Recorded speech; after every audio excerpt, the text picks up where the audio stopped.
A vida é feita de decisões. Você tem que tomar decisões todos os dias. E existem decisões que você vai tomar hoje na sua vida, que vai mudar o seu destino, que vai mudar o seu amanhã, que influencia o seu amanhã. E a minha oração nessa noite é que a decisão que você tome, é que você faça com que Jesus seja o centro da sua vida, que seja o Senhor da sua história. Mas como assim, Fernandinho? Alguém um dia escreveu: o coração do homem é pequeno demais para ter muitos amores. O coração do homem só cabe um grande amor, e esse amor se chama Jesus Cristo, o Cordeiro de Deus, que tira o pecado do mundo. Não tem como você viver a sua história e viver a história de Deus. Não tem como você viver as suas paixões e viver o amor de Deus. Não tem como você viver um pouco, a metade do seu coração, um pouquinho dos seus sonhos e um pouco dos sonhos de Deus. Ou você vive a sua história, ou você vive a história de Deus. Ou é você que governa, ou é Deus que governa. É muito simples você saber quem é o Senhor da sua vida. Eu faço esse exercício quase todas as semanas, meus irmãos. Quase todas as semanas eu faço essa pergunta para mim: quem é que diz sim e quem é que diz não na minha vida? Sou eu mesmo ou é o Senhor?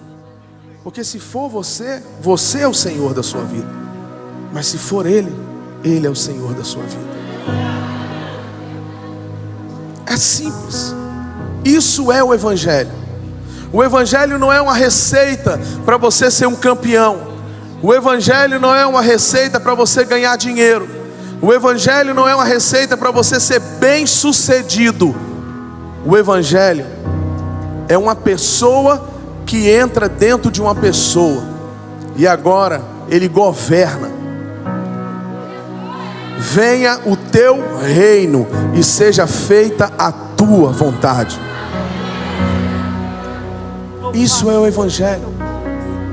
É alguém que diz bem assim: eu não estou à procura dos meus sonhos, eu não estou à procura do meu ego, eu não estou à procura de satisfação da minha vontade, eu não estou à procura da satisfação, da realização daquilo que eu quero fazer, mas eu estou procurando fazer aquilo que Ele quer fazer. A Bíblia nos diz, e você conhece essa história, que no início de tudo, Deus criou um jardim. E no jardim tudo era lindo, maravilhoso, perfeito. Como sempre, tudo que Deus faz é maravilhoso e perfeito. Você conhece essa história? O nome desse jardim era Éden. A Bíblia diz que Deus colocou ali a sua criação, a excelência da sua criação, o homem e a mulher.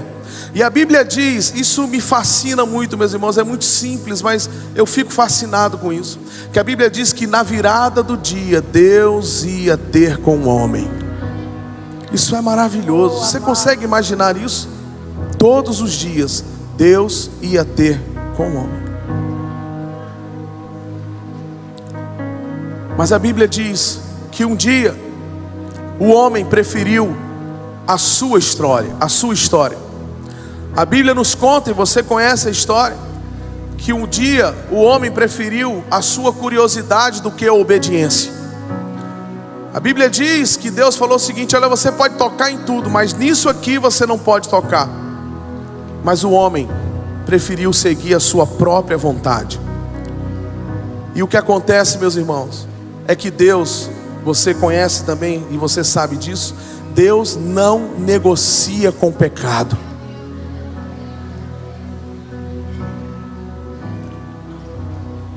Se você pensa que Deus negocia com o pecado, você está enganado. Deus continua sendo um Deus santo. Ele não negocia com o pecado. Ele não tem comunhão com o pecado. E a Bíblia diz que quando Deus encontra com o homem e diz: e aí, o que você fez? Ele, ele foi e falou bem assim: olha, não tem mais comunhão com você. E aí você sabe a história, ele foi para fora do jardim. Mas existe outro jardim, chamado Getsemane. E nesse jardim, lá havia Jesus. E ali ele estava com a pressão e o pecado do mundo inteiro nas costas dele. E ele disse o seguinte: você também conhece a história: se possível for, passe de mim esse cálice, mas seja feita a tua vontade. Meus irmãos, lá no Éden, o homem escolheu a sua própria vontade, mas lá no Getsemane, Jesus preferiu a vontade de Deus. Glória a Deus. E a vontade de Deus, ela é boa, perfeita, ela é agradável. A vontade de Deus é o melhor que existe para a minha vida e para a sua vida. Os meus sonhos, eles podem virar pesadelos. Os meus projetos, eles podem ficar fracassados. Mas os sonhos de Deus, eles jamais vão virar pesadelos. Porque a Bíblia diz que nenhum dos seus planos são frustrados. Glória, aleluia. Eu e a minha esposa, esses dias a gente estava orando por um dos nossos filhos, numa situação da escola, numa escola que ele estava para ir, e a gente estava muito desejoso que ele entrasse nessa escola. Mas quando a gente começou a orar, a gente não conseguia dizer isso para Deus. A gente não conseguia falar bem assim: Senhor, abre essa porta. O que a gente conseguia falar era o seguinte: Senhor, seja feita a tua vontade, seja feita a tua vontade, seja feita a tua vontade, seja feita a tua vontade. Porque a vontade de Deus é o melhor que tem para o nosso filho. Muito mais amor. Eu amo meu filho, a minha esposa ama o meu filho, mas muito mais Deus ama. Talvez você pense que a sua vontade é boa e a sua ideia é muito legal, mas eu quero te dizer que a sua ideia, o seu plano, ele pode virar pesadelo, ele pode ficar fracassado, pode virar um fracasso, porque você é homem, você é limitado. Mas Deus tem sonhos, projetos infinitos para a sua vida. Mas olha, como eu disse no início, nós temos que fazer escolhas. Mas qual escolha que nós temos que fazer? Existe a vida e a morte. A Bíblia diz que existem os vasos de honra e os vasos de desonra. Existem os filhos da obediência e os filhos da desobediência. E a gente precisa de escolher de que lado que nós estamos. A gente precisa saber de que lado nós estamos. A gente precisa saber a que Deus nós estamos servindo. Como eu disse a vocês, nós estamos vivendo dias em que a gente ouve muitas e muitas vozes. Muitas e muitas e muitas vozes. A gente vive dias em que as pessoas vivem na internet, sendo mestre formado pelo Google.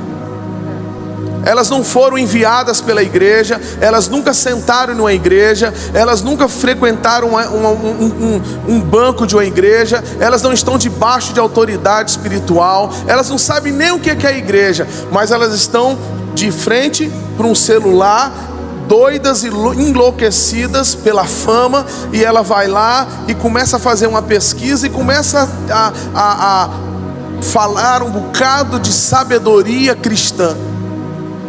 Sabe, não procure os falsos mestres. Procure pessoas que Deus colocou sobre a vida de vocês.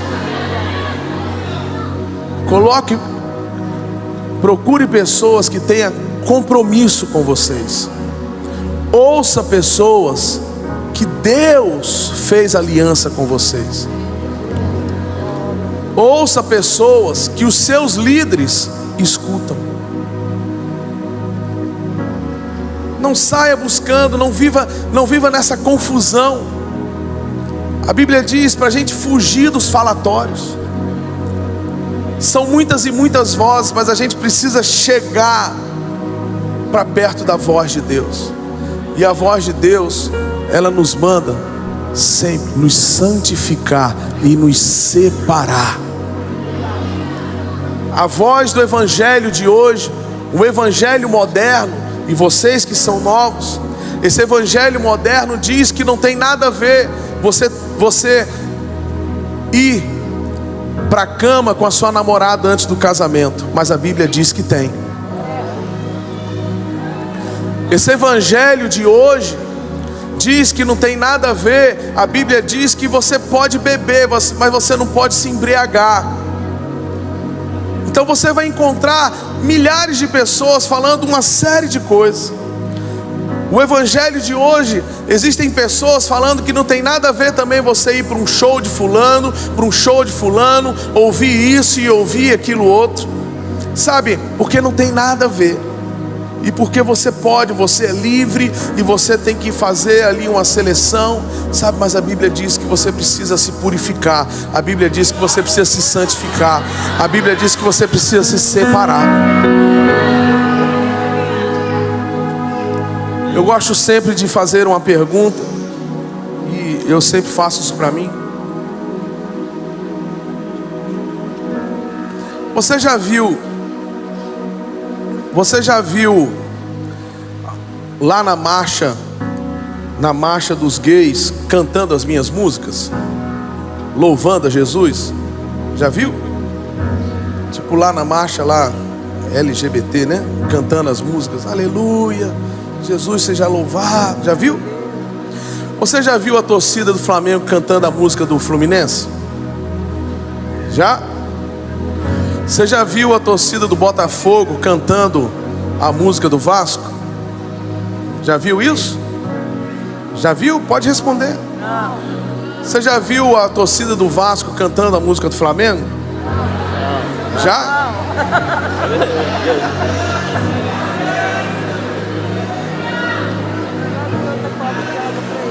Tá amarrado, né?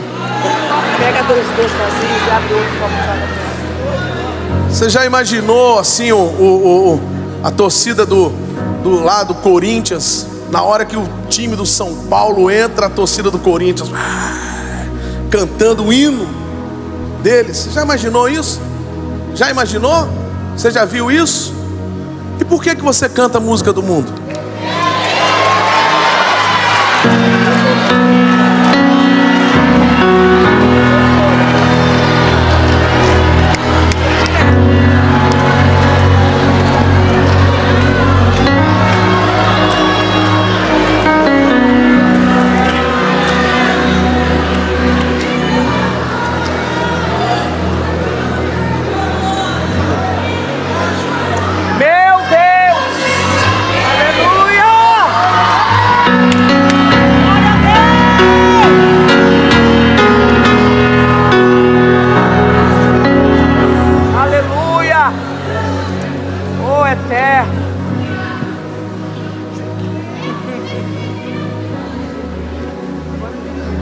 Meus irmãos, deixa eu falar algo muito sério para vocês, com muito temor e muito tremor.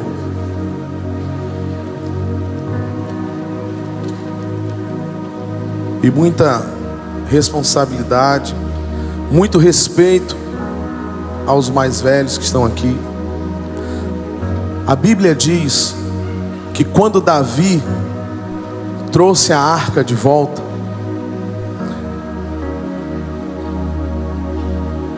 ele colocou sobre um carro e a coisa não deu certo, porque tinha que ser sobre os ombros. Sabe, queridos, não tem como a gente trazer a presença de Deus de forma errada.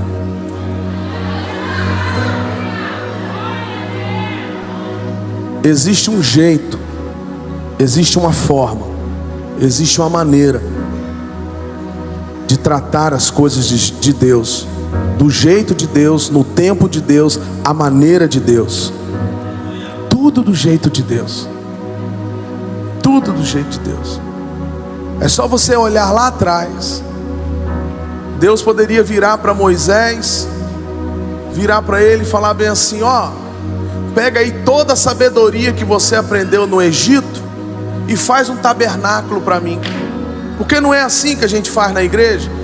Quando chega alguém do mundo, a gente fala bem assim: ah, esse cara é experiente. O cara mal chega e já fica lá no pedestal. Não é? Deus não podia fazer assim? Olha, Moisés, está chegando aí e tal, você viveu lá no Egito, o Egito só tem coisa top, Então é o seguinte, olha, faz um tabernáculo para mim. Mas não foi isso que Deus fez. Deus fez o tabernáculo do jeito dele, da maneira dele, da forma dele. O que é do Egito não serve para Jerusalém. É diferente. É diferente. Você já viu essas mulheres do funk usando roupa de assembleiana? E por que muitas de vocês usam a roupa dela?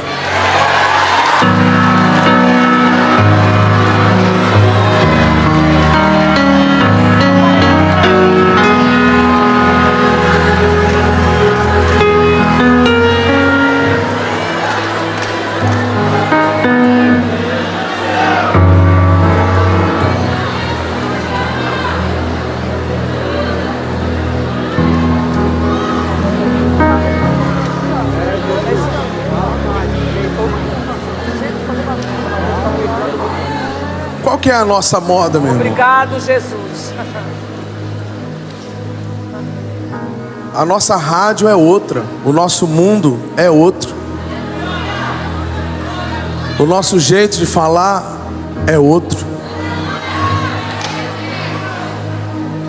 Roupa não é para insinuar. Roupa não é para modelar o seu corpo. Roupa não é para mostrar o que você tem bonito. O que você tem bonito é para mostrar para o seu esposo.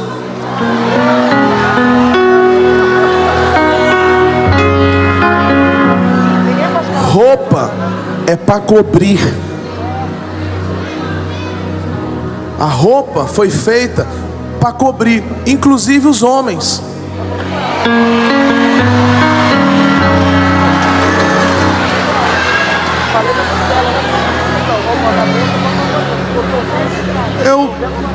Eu falo aqui, meus irmãos, eu não consigo entender.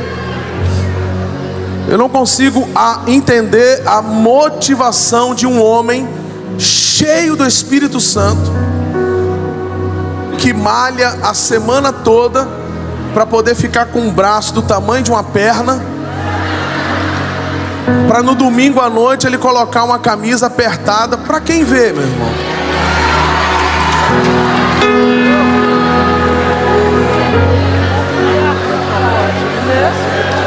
Porque, irmãos, olha, você cuidar,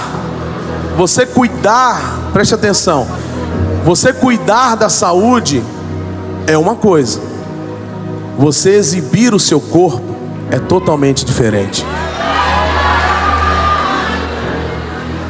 Lembre-se de uma coisa: o seu corpo, a Bíblia diz que é templo do Espírito Santo. Então, quando uma mulher olha para o seu corpo, ela está olhando para o templo do Espírito Santo. Quando o homem olha para o seu corpo, ele está olhando para o templo do Espírito Santo. Quando você abre a sua boca, o salmista dizia bem assim: cantarei ao Senhor um cântico novo. Ele não cantava o que o mundo cantava, o que os filisteus cantavam. Ele não cantava o que estava na moda nos filisteus. Paulo não cantava o que se cantava em Roma. Paulo não se cantava o que cantava em Atenas. Paulo dizia: olha, quando vocês estiverem reunidos, um vem com salmos, outro com hinos e com cânticos espirituais. A nossa música é diferente.